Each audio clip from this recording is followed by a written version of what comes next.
Coming up on today's Cowboys Report, a lot to discuss on the Micah Parsons saga because that continues, including Jerry Jones sounding off, perhaps stupidly. Dak Prescott speaking on it. Might talk more tomorrow as well. Make note of that. Also, Colin Cowherd continues to dislike Brian Schottenheimer, this time for the dumbest reason yet. Before we dive into all of that, how frustrated are you with the Micah Parsons saga? Scale it for me from 1 to 10 in the comment section of today's show. Here's the latest on Micah via Jerry Jones to begin. He confirmed he still has not yet spoken for some unknown reason to Micah Parsons, nor to his agent David Mulugheta, or David Mulugheta, if you want to call him by what he actually does in his jobs, I suppose. In a way, we are kind of still in the exact same spot, where there isn't really actually any progress at all. The Cowboys have not tried to make any progress. This is from we publicly know. I'll leave open the door of, hey, maybe something cool happened and, the Cowboys are doing stuff behind the scenes, but, history tells us no. That there is no apparent urgency in any of their known actions. The big news, by the way, was Jerry Jones saying he wasn't sure if Micah Parsons was going to be able to play or not in Week 1, which, let's just go to the quote first from Jerry Jones. He was asked repeatedly, do you think he's going to play Week 1? Do you trust he's going to play Week 1? Do you know that for certain? He's like, no, I don't. A big part of that is his decision. How would I know that? I'm just saying, no, but I'm urgent. We will work through it or we will not work through it. For starters, very on-brand Jerry Jones quote. The borderline, you never know if we're going to be alive tomorrow, which has been a very popular quote from coaches these days. I am very fluent in Jerry speak. It is getting harder sometimes to exactly figure out what the hell he's about. When he gets into analogies, all bets are off the table. But this is what Todd Archer said too. What Jerry's trying to say is he would argue Micah Parsons is not honoring his current contract right now. He has not spoken to him yet. So how does he know he's going to honor the contract and play games? He can't technically know that. Now, Jerry doesn't know if Micah's going to skip games because he hasn't talked to him. If he talks to him, A, he might make progress on a deal. B, he'd probably figure out what the actual status is of Micah Parsons and does he skip games, does he not skip games, etc. So the pinned comment on today's video is this. What is the % chance that Micah Parsons ends up skipping games for the Dallas Cowboys? I've got more thoughts on this to come. Head down to the pinned comment and vote right now. Now, I know it was a big deal on social media when Schefter tweets it out and everything. I am not going to overreact to Jerry's comments about Micah. Micah Parsons isn't taking the $50K camp fines.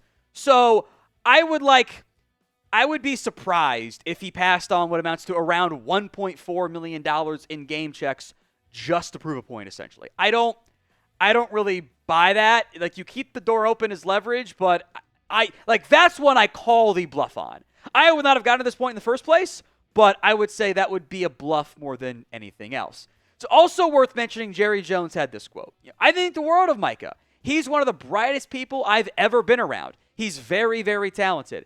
Now, how we ultimately meld him in with our future is a challenge, but I'm built for it, and he's built for it. More along the lines of the normal Jerry Micah comments. Jerry also said it's business as usual right now for the Cowboys. And that's probably your biggest problem with how the Cowboys are currently run.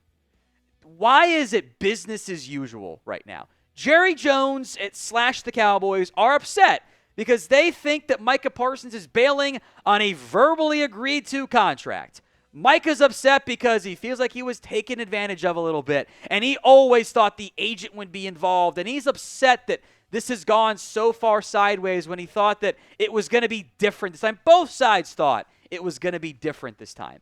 Everyone is all up in their feelings for really no valid reason. It shouldn't be this way. Let's be honest. I said this in March when the buzz of the meeting first happened. The deal was never going to happen until the agent got involved.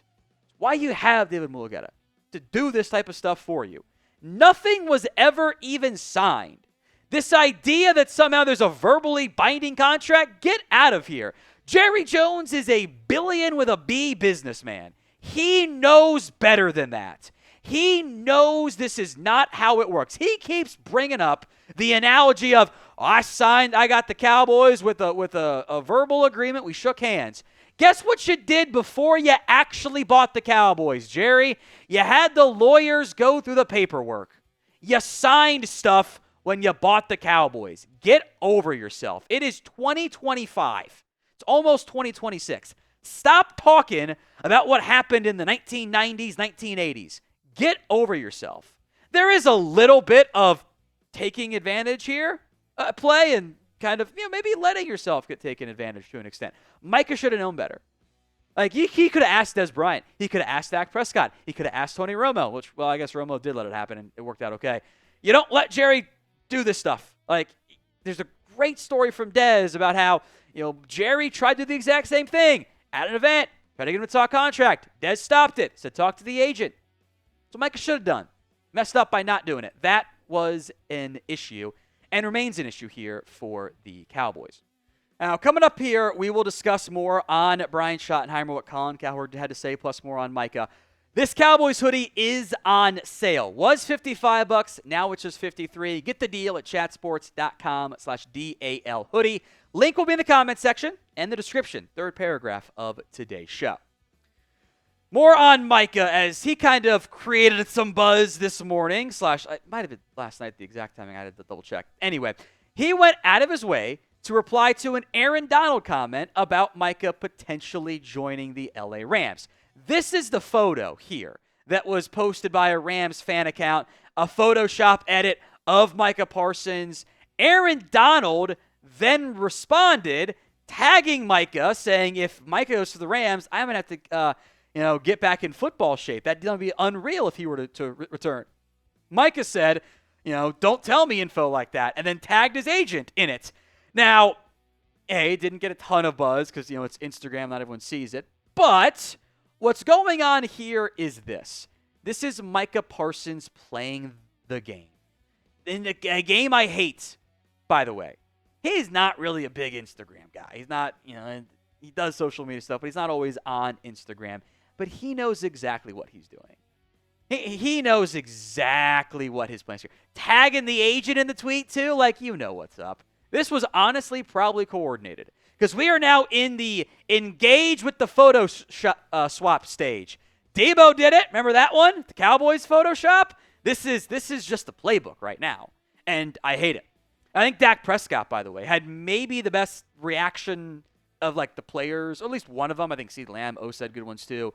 Of just the whole nonsense that we are in with the Micah Parsons saga. He's told USA Today and Jory Epstein, who he trusts to kind of send info out there more often than not, that he just texted Micah, X would have deleted.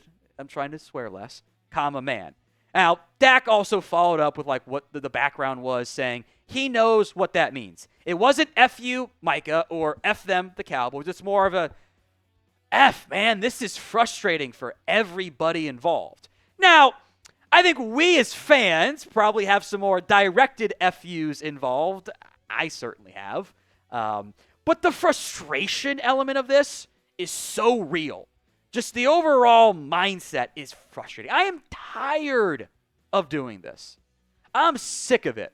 I want to have a normal training camp one time. One time where it's it's not chaos and it's not nonsense and it's not a stupid contract negotiation. I don't want to have that anymore.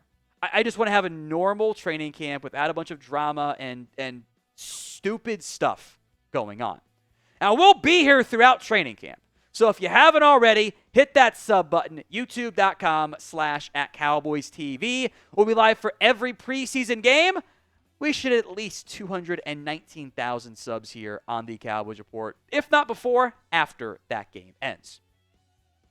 Finally, a story you have to see to believe almost. Colin Cowherd, in the most Colin Cowherd take of all time, until he says Carson Beck isn't attractive enough to be a starting NFL QB, which I think will be his take, attacked Brian Schottenheimer for this. Schotty showed up to his press conference on Tuesday rocking, or was it Monday? I don't remember which day it was. Rocking the backwards visor. Colin Cowherd has always hated hats. Here's what he said. I don't like backward hats. You know what is worse? A backward visor. That's a 2-win team. I'm taking away 4 wins. That's awful. That's so bad. I know everybody gets mad at this, that only I care. But for instance, Bank of America is behind him. It's a big sponsor. I do think if you are the quarterback or head coach of an organization and you do press conferences, you are not only representing yourself. You are representing the Dallas Cowboys, and you are representing Bank of America. That's probably a huge team sponsor. They probably paid $8 million or something like that to the Cowboys, some big money deal. Here's what men do very poorly. Men often don't think of others in social situations. It's how do I look? Women tend to be a little more self-aware, a little less narcissism. So when you sit in front of a podium, you are representing the Cowboys. You're representing Bank of America. You're representing a $12 billion corporation. I think you have got to do better as a head coach than a visor backwards. That's just my take. So give me your one-word reaction to Colin Cowherd's take. I'll give mine and some wrap-up thoughts here in just a second. But head down in the comments section and let me know. In the end, I think this is stupid. This is a stupid take from Colin Cowherd. I don't understand why this is the take that he has. It's what he always has. By the way, I would argue that Bank of America actually now got more attention than before. This is probably a win because now Colin Cowherd, for the first time ever, on his show. Only Cowherd cares about the backward hat. And I'm wearing it in protest because I think it's funny. He's always been super weird. He did it with Romo, too. He didn't like the backwards hat. Whole thing's dumb. Who cares? It's not like he's out there wearing a Blink-182 swear word shirt. Who cares? It's not a big deal.